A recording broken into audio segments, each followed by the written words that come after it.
Hello friends, welcome to the online platform the changing of learning way. तो आज जो है हम लेकर आए हैं एक महत्वपूर्ण टॉपिक्स जो रेशियो एंड प्रोपोर्शन से रिलेटेड है और उसी में हम लोगों को पढ़ना है, जिसका नाम यूनिटरी मेथड है। तो आज जो है हम लोग बात करने वाले हैं यूनिटरी मेथड के बारे में। तो चलिए समय को बिना गंवाए हुए, बिना वेस्ट किए हुए हम लोग आज यूनिटरी मेथड पढ़ते हैं और देखते हैं कि इस तरह से रिलेटेड जो है कॉन्सेप्ट प्रॉब्लम्स को जो है किस तरह से डील करते हैं। तो चलिए पहले इसका जो है कॉन्सेप्ट पढ़ लेते हैं, उसके बाद जो है हम लोग कुछ प्रॉब्लम्स को देखेंगे। तो यहाँ पे जो है देखते हैं फर्स्ट जो है क्या लिखा हुआ से, यहाँ देखते हैं यूनिटरी मेथड। अगर हिंदी के जो छात्र हैं और हिंदी मीडियम में पढ़ते हैं तो उनके लिए भी इसमें कोई दो मत की राय नहीं है, आप इसको जो है इसको भी पढ़ सकते हैं। यूनिटरी मेथड का मतलब होता है एक नियम। इसको जो है बहुत ही आसानी तरीका से अनुपात और समानुपात से रिलेटेड जो प्रॉब्लम से बनाते हैं। तो क्या होता है यूनिटरी मेथड, इसको हम देखते हैं। तो आप देख सकते हैं यहाँ पे कि unitary method, in unitary method we use first find the value of one unit articles from the value some given number of the articles and then with its help। कहता है कि जो आर्टिकल्स दिए होते हैं, जो यूनिट दिया जाता है, उसको बारीकी से जो है एक एक यूनिट को वैल्यू, जैसे मान लिया जाए कि 5 दर्जन जो है 5 डजन केले का दाम जो है, बनाना का दाम मान लिया जाए कि 60 रुपीज है, 60 रुपया है। तो एक दर्जन केले कहता है कि यूनिट के निकालते हैं तो जस्ट, और जितना के आता है यूनिट के निकाल कर, और जितना दर्जन का वैल्यू को पूछेगा तो उससे मल्टीप्लाई कर देते हैं। यही होता है यूनिट मेथड। तो यूनिट मेथड यूनिटरी मेथड में हम लोग इसी तरह के सीखते हैं। अब आते हैं, कहता है कि we find the value of required number of articles. तो जितना पूछता है ना, जितना आर्टिकल्स का पूछता है उतना आर्टिकल्स के हम लोग निकाल लेते हैं।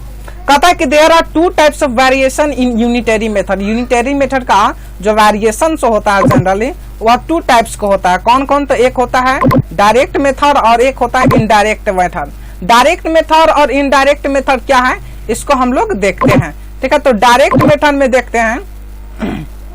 डायरेक्ट मेथड कहता है कि if the value of quantity increases with the increasing value of the other quantity, the 2 quantities are said to be indirect variation. देखिए मतलब कि जितना क्वांटिटी कोई भरा रहे हैं तो क्वांटिटी जब भरा रहे हैं तो अदर क्वांटिटी भी बढ़ेगा। ठीक है, जैसे अदर क्वांटिटी बढ़ेगा, जैसे मान लिया जाए कि अगर हम 5 बास्केट खरीदते हैं, 5 बल्ब खरीदते हैं, तो 5 बल्ब का वैल्यू जो है 100 रुपीज है। तो 5 बल्ब का जो वैल्यू है वो 100 रुपीज है। तो अगर मान लिया जाए कि 5 और बढ़ाएंगे तो वैल्यू जो है 100 से 200 होगा।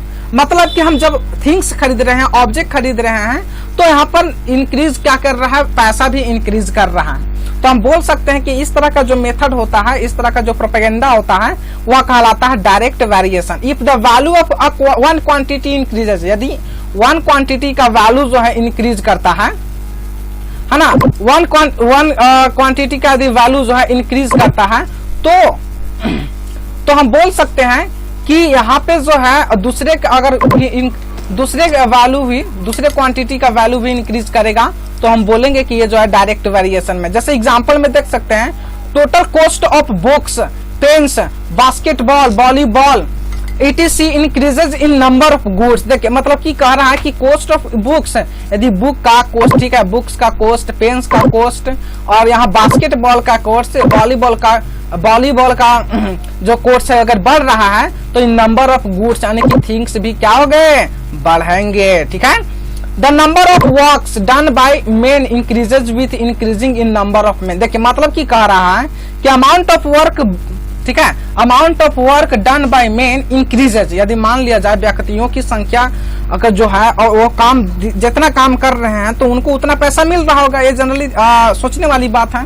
तो कहता है कि the amount of work done by main increases, यदि व्यक्तियों के द्वारा किया गया काम बढ़ रहा है तो with increasing in number of main, तो आदमी, ठीक है, तो हम लोग आदमियों की संख्या बढ़ाएंगे। यदि कामों की संख्या बढ़ेगा तो आदमियों की संख्या बढ़ाएंगे, तब जाके समय पर क्या होगा, कार्य होगा।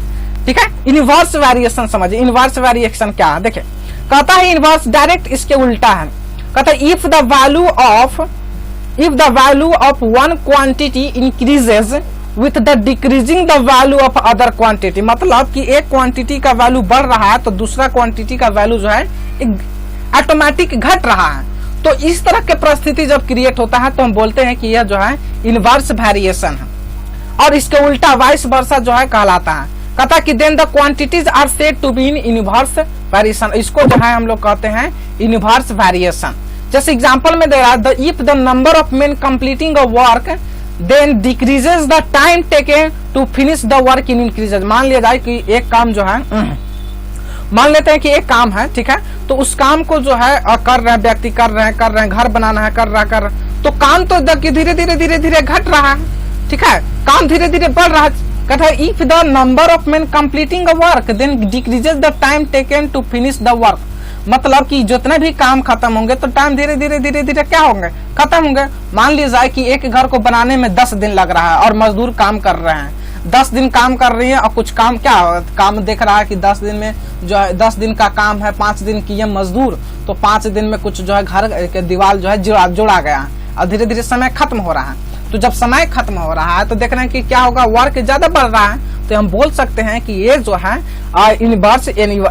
इनवर्स, ठीक है, इनवर्स वेरिएशन कहलाएगा। ओके, नेक्स्ट में आते हैं कि इस तरह के प्रॉब्लम्स को, रिलेटेड प्रॉब्लम्स को हम लोग किस तरह से सोल्व करते हैं। तो यहाँ पर दिखाई दे रहा होगा यहाँ पे कि how to solve the problems related to direct and indirect variation. Direct और इनडायरेक्ट वेरिएशन से रिलेटेड जो वैल्यू होते हैं उसको हम कैसे सोल्व करते हैं। तो कहता है कि to solve the such problems we use the concept of ratio, we use the concept of ratio and proportion, we follow the following steps. ये जो है फॉलो द फॉलोइंग स्टेप्स, ये जो है फॉलोइंग स्टेप्स को फॉलो करते हुए इस तरह का रिलेटेड प्रॉब्लम्स को हम लोग सोल्व करते हैं। First we write the given quantity in a tabular form. पहला जो है कि हम लोग जितने भी क्वांटिटी दिया हुआ रहता है उसको हम लोग क्या करते हैं, तो टेबुलर फॉर्म में लिखते हैं। ओके, फिर कहता है we write a variable A B C, अगर वो वेरिएबल्स है तो ए बी सी डी के फॉर्म में, एक्स वाई जेड के फॉर्म में हम लोग लिखते हैं जो अननोन क्वांटिटीज होते हैं, ठीक है। अब कहता है थर्ड में कि then we express the 4 quantities in the ratio, और दिए हुए 4 क्वांटिटीज है उनको हम रेशियो में एक्सप्रेस करते हैं। फोर्थ क्या कहता है कि finally we consider the 2 ratios so found are equivalent and solve them. तो इक्विवेलेंट करते हैं, जब फ्रैक्शन पढ़े होंगे तो हम लोग पढ़ेंगे कि इक्विवेलेंट फ्रैक्शन क्या है, ठीक है। For direct variation you write the direct ratio A1 upon A2 is equal to B1 upon B2। ये जो है डायरेक्ट वेरिएशन के लिए इस्तेमाल करते हैं, मतलब कि नंबर ऑफ थिंग्स बढ़ेगा तो फिर नंबर ऑफ थिंग्स बढ़ेगा तो उसका वैल्यू भी बढ़ेगा, तो डायरेक्ट में हो जाएगा। बट फॉर इनवर्स वेरिएशन, लेकिन उल्टा वेरिएशन में हम लोग क्या करते हैं, we write the reverse ratios, उसका रिवर्स लिखते हैं। यानी कि मान लिया जाए कि नंबर ऑफ मेन बढ़ रहा है लेकिन कामों की संख्या क्या रहा है, घट रहा है, तो यहाँ पर क्या हो गया, इनवर्स डायरेक्शन हो गया, ठीक है, सॉरी इनवर्स वेरिएशन हो गया। ओके, चलिए कुछ प्रॉब्लम्स है, एक प्रॉब्लम्स देख लेते हैं इससे रिलेटेड जो है एक प्रॉब्लम्स देख लेते हैं। करा कि a bag containing 5 chocolates, okay, 5 chocolates weight 375 gram. एक 5 चॉकलेट है, ठीक है। तो पहले क्या करते हैं कि हम लोग टेबल के फॉर्म में एक्सप्रेस कर लेते हैं। तो टेबल के फॉर्म में हम लोग ऐसे एक्सप्रेस कर लेंगे, ठीक है। तो टेबल के फॉर्म में हम लोग ऐसे एक्सप्रेस करेंगे। तो यहां पर हम क्या लिख देंगे, यहां पर हम लिखेंगे थिंग्स। अगर हम यहां पर बात करें तो यहां पर लिख देते हैं थिंग्स लिख देते हैं, ठीक है, थिंग्स।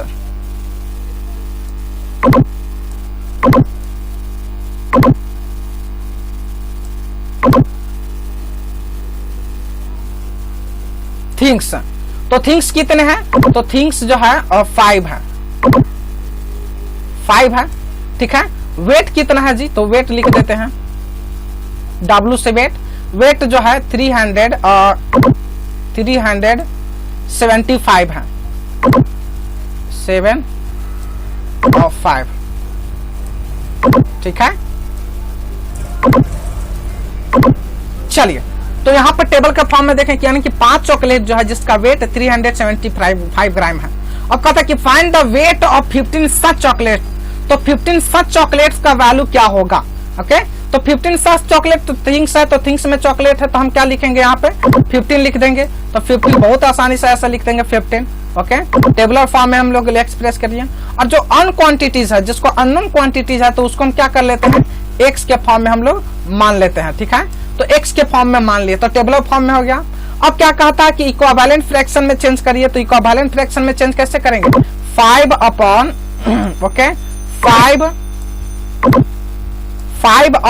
375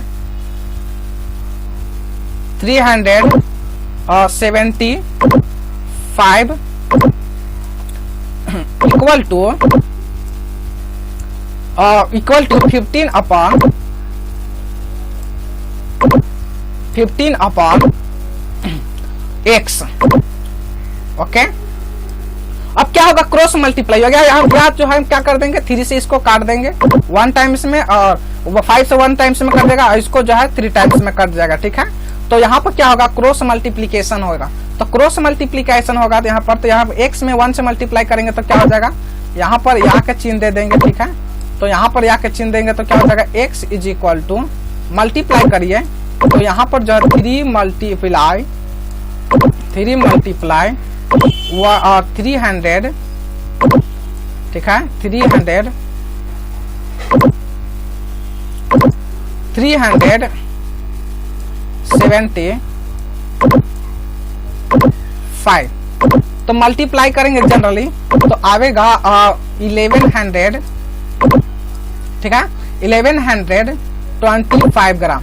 जब हम इसको क्या करेंगे? केजी में चेंज करेंगे, तो केजी में चेंज करेंगे तो क्या आएगा?